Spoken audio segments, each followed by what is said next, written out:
Praise the lord. ಪ್ರಿಯ ಸ್ನೇಹಿತರೆ, ಜ್ಞಾನೋಕ್ತಿಗಳ ಪುಸ್ತಕ 13ನೇ ಅಧ್ಯಾಯ 24ನೇ ವಚನ ಓದುವಾಗ ಅಲ್ಲಿ ದೇವರ ವಾಕ್ಯವು ಹೀಗೆ ಸ್ಪಷ್ಟವಾಗಿ ಕಾಣುವಂಥದ್ದಾಗಿದೆ. ಬೆತ್ತ ಹಿಡಿಯದ ಪಿತ ಪುತ್ರನಿಗೆ ಶತ್ರು, ಚೆನ್ನಾಗಿ ಶಿಕ್ಷಿಸುವ ಪಿತ ಪುತ್ರನಿಗೆ ಮಿತ್ರ ಎಂಬುದಾಗಿ. ನೋಡ್ರಿ, ಈ ವಚನವು ಮಕ್ಕಳನ್ನ ಬೆಳೆಸುವಂತ ವಿಷಯವನ್ನು ಮತ್ತು ಅವರಿಗೆ ಶಿಸ್ತಿನ ಮಹತ್ವವನ್ನ ಕಲಿಸುವಂತ ವಿಷಯವನ್ನ ಎತ್ತಿ ತೋರಿಸುವಂತದ್ದಾಗಿದೆ. ಪ್ರೇರೆ, ಯಾರಾದರೂ ಬಂದು ಬ್ರದರ್, ನಿನ್ನ ಮಗಳು ಈ ರೀತಿಯಾಗಿ ದಾರಿ ತಪ್ತಾ ಇದ್ದಾಳೆ, ನಿನ್ನ ಮಗ ಈ ರೀತಿಯಾಗಿ ತಪ್ಪು ಮಾಡ್ತದೆ ಅಂತ ಹೇಳಿದ್ರೆ ಕೆಲವು ತಂದೆ ತಾಯಿಗಳು ಮಕ್ಕಳ ವಿಷಯದಲ್ಲಿ ಸಮರ್ಥನೆ ಮಾಡುವಂಥವರಾಗಿರ್ತಾರೆ. ಪ್ರಿಯ ಆತ್ಮೀಯ ಪೋಷಕರೇ, ಆ ರೀತಿಯಾಗಿ ಮಾಡುವುದದ್ದು ಸರಿಯಲ್ಲ.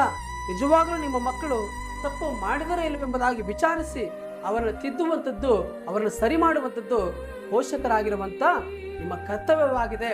ಅಷ್ಟು ಮಾತ್ರವಲ್ಲ, ನಿಮ್ಮ ಮಕ್ಕಳಿಗೆ ಸರಿಯಾದ ಸಂಸ್ಕಾರವನ್ನು ಕಲಿಸಿಕೊಡಬೇಕು, ಸರಿಯಾದಂಥ ಕ್ರಮಶಿಕ್ಷಣವನ್ನು ಕಲಿಸಬೇಕು.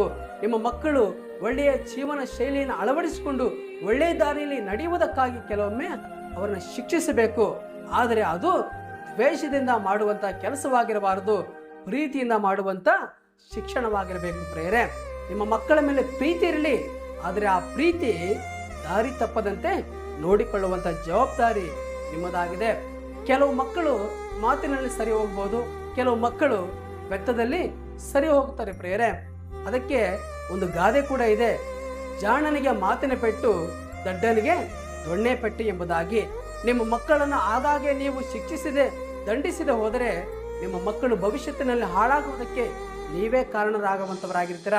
ಆದ್ದರಿಂದ ನಿಮ್ಮ ಮಕ್ಕಳಿಗೆ ಸರಿಯಾದ ಸಂಸ್ಕಾರವನ್ನ, ಸರಿಯಾದಂಥ ಶಿಸ್ತನ್ನ, ಸರಿಯಾದಂಥ ಮಾತಿನ ವಿಧಾನ ಶೈಲಿಯನ್ನು ಕಲಿಸುವುದಕ್ಕಾಗಿ ನೀವು ಯಾವಾಗಲೂ ಕೂಡ ನಿಮ್ಮ ಕರ್ತವ್ಯವನ್ನ ನಿಭಾಯಿಸುವಂಥವರಾಗಿರಬೇಕು. ಪ್ರೇರೆ.